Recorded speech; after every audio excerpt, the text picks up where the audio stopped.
This is a mic check. 1, 2, 3. 1, 2, 3, 4, 5. Thank you. For an update, it's about 7 a.m. Coming up to 19 hours. You give one more. Shot, of course, every hour passes. That's an extra hour that this suspect. Mic check. 1, 2. This and the FBI with any video, anything that can help them in this search. We know that there is security camera video of this suspect. We know that there is a lot of student shot video of a figure running out of the roof, clad in dark clothing. We do not know for certain who that is the shooter. We also know that there are a number of crimes that are being analyzed by investigators. Squeeze in this part. No one both victims. Normally it's like 4 of us.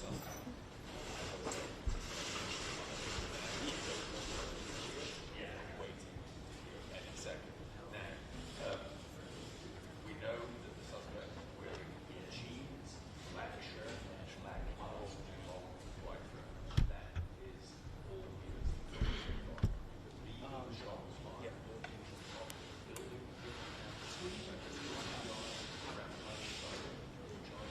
Building under that in the courtyard. Should be. No police activity on the roof of that close building where that suspect, potential suspect, was seen.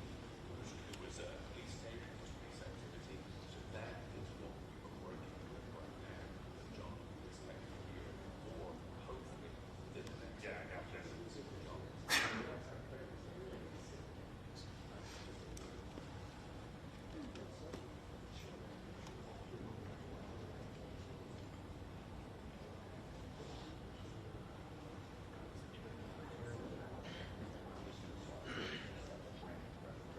Yeah.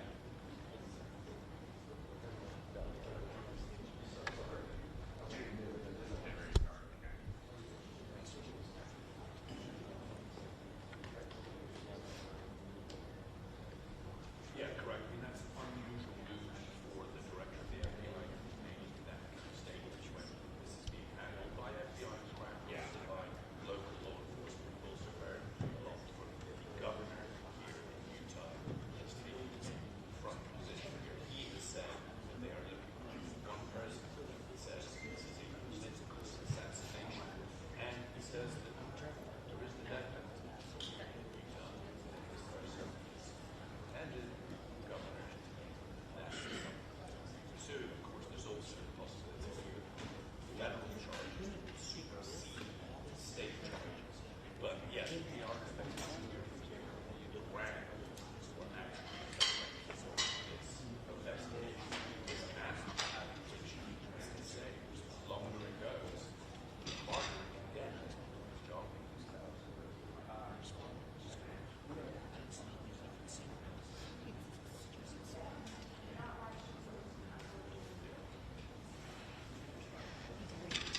Did you see the digitals taking this? Okay.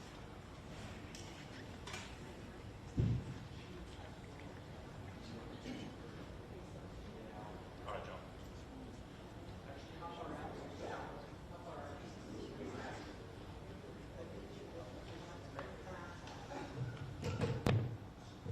Hi everyone, my name is Hillary Kellner. I'm the Communications Director for the Utah Department of Public Safety. I just wanted to give you all a quick 5-minute warning.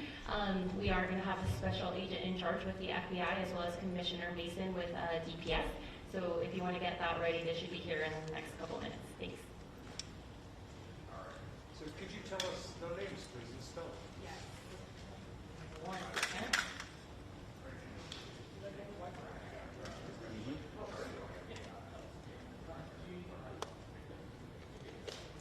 I'll be right back.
for that spelling. FBI speaker is Special Agent in Charge, Robert Bowles, R-O-B-E-R-T, last name B-O-H-L-S. And then for the Utah Department of Public Safety, we have Commissioner Bo Mason, B-E-A-U, last name M-A-S-O-N. Anyone need me to repeat that? Yeah, one more time, please. One more time. Robert Bowles, R-O-B-E-R-T, Bowles, B-O-H-L-S, and then Bo Mason, B-E-A-U, Mason, M-A-S-O-N.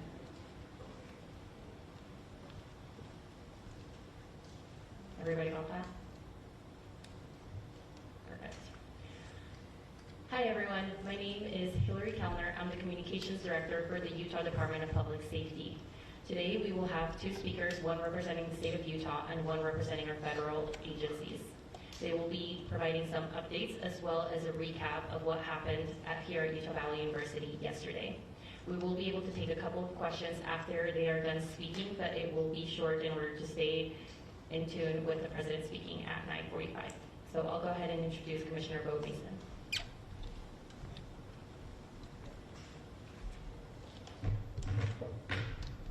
Good morning. I'm Bo Mason, Commissioner for the Utah Department of Public Safety.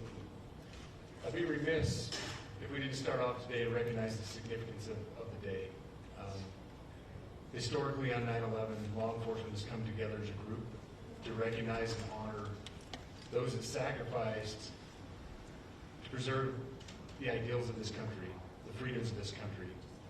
And instead, we find ourselves today hunting a murderer who chose to violate our rights, the rights of an individual within this country.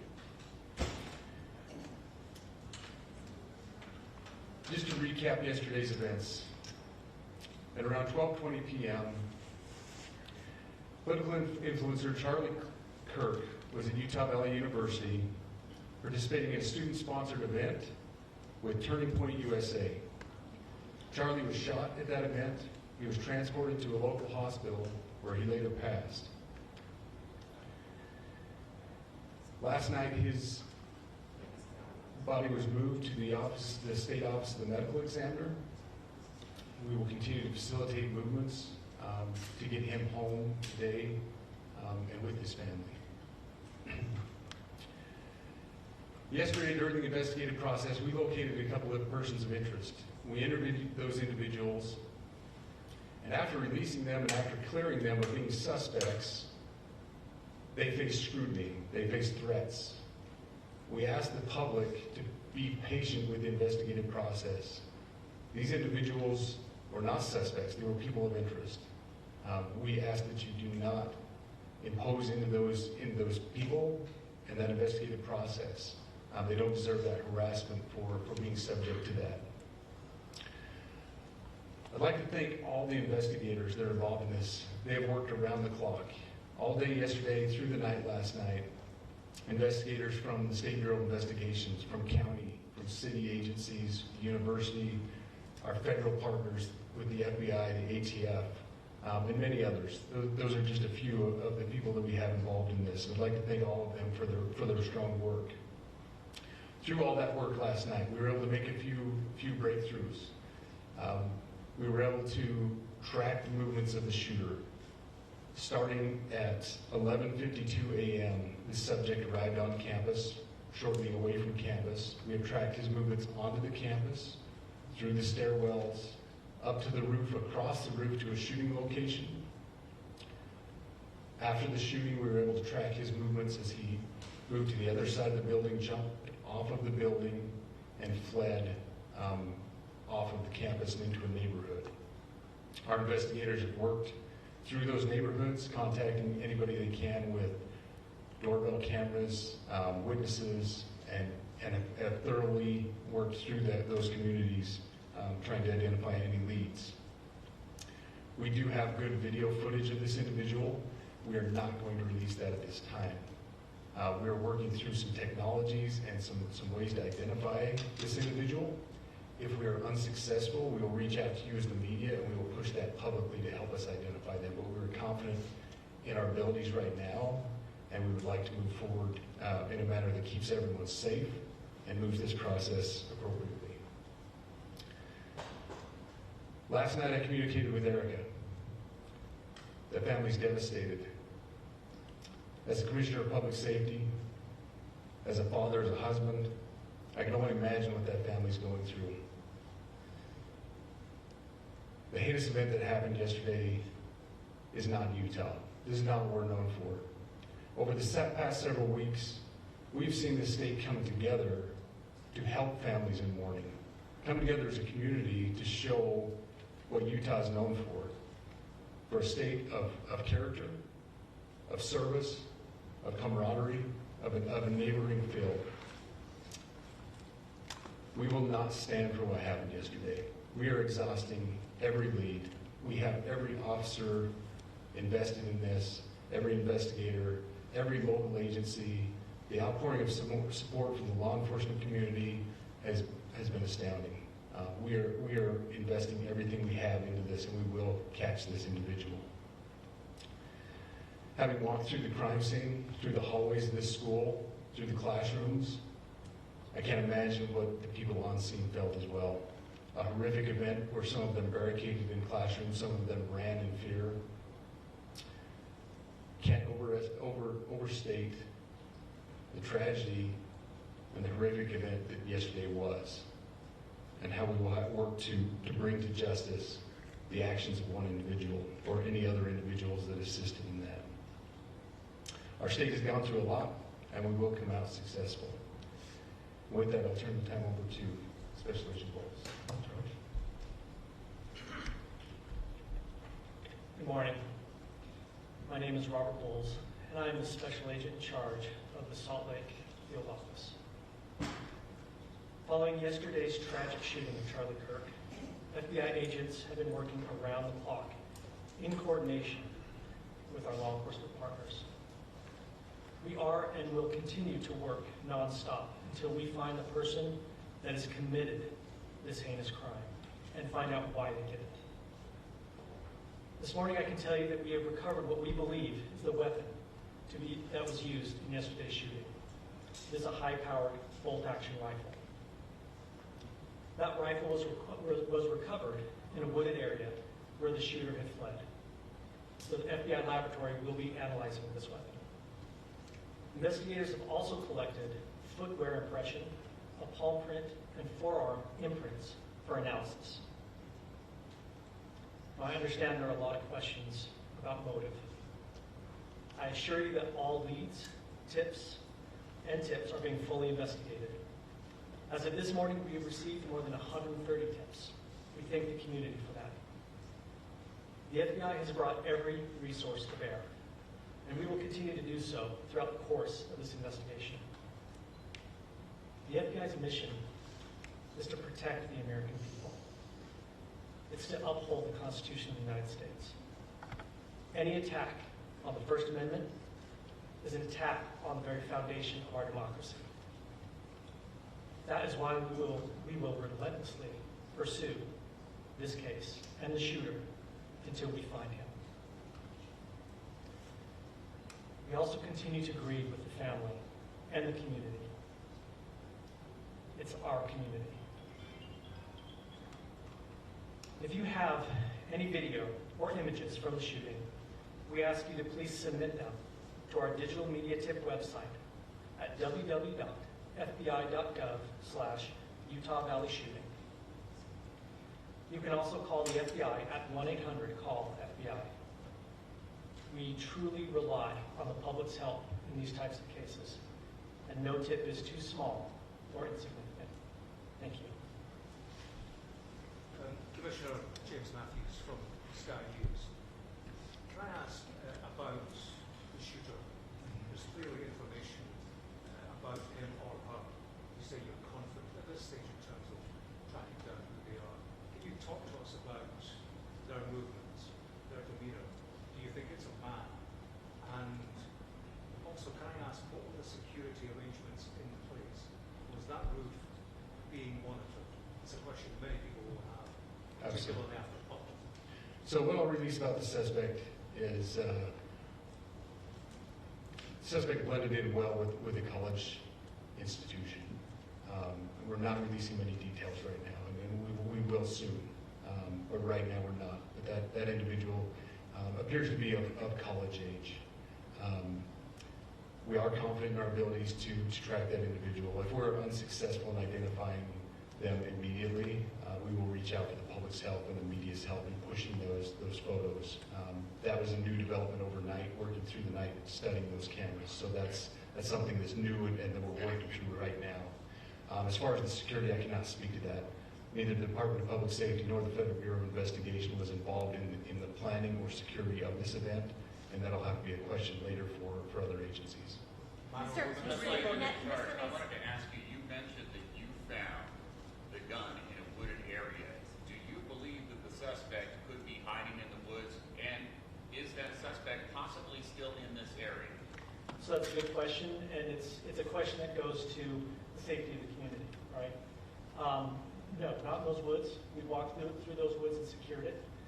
As to the community, I can tell you that this was a targeted event. We don't believe that the community is at risk. However, we're exhausting every resource to find him, and we will do so. Special Agent Bowles, with the BBC, from the images you have, can you see clearly the suspect's face? You say he's college age. Do you believe he was from this university? And how far do you think he may have gone in this time span? So I can't comment specifically on his face or any details such as that, as it's continuing to be a part of the investigation, and again, we'll release that shortly. However, we're doing everything we can to find him, and we're not sure how far he has gone yet. But you have a clear image of his face? We have images of the suspect. So Can you between trace the those gun's images and the owner? gun that you've been able to recover, do you believe you know who this person is, the person that you're looking for at this point? Again, as part of the investigation, we're not releasing any details such as that. Any fingerprints or DNA? We are exhausting all of our resources to be able to collect those, but that's, again, part of the investigation. Have you been able to trace back the owner of the gun? Excuse me? You said you found the weapon. Have you been able to trace back the owner of that weapon or who purchased it? We are working on that, but again, part of the investigation that I can. One last question. Agent Bowles, there's been a lot of turnover at the FBI. Do you think that's impacting the investigation at all? Not at all. We've got complete and total support from everyone, from the director on down, and it's been an incredible supportive environment so far.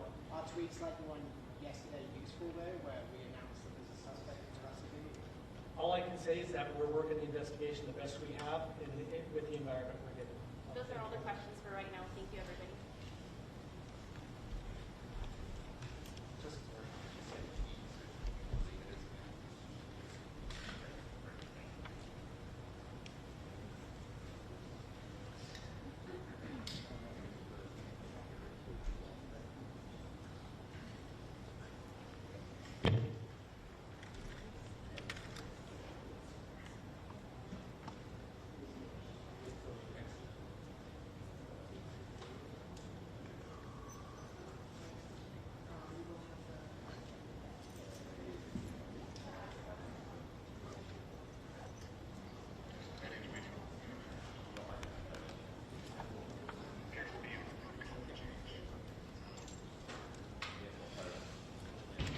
Yeah, for 7:30.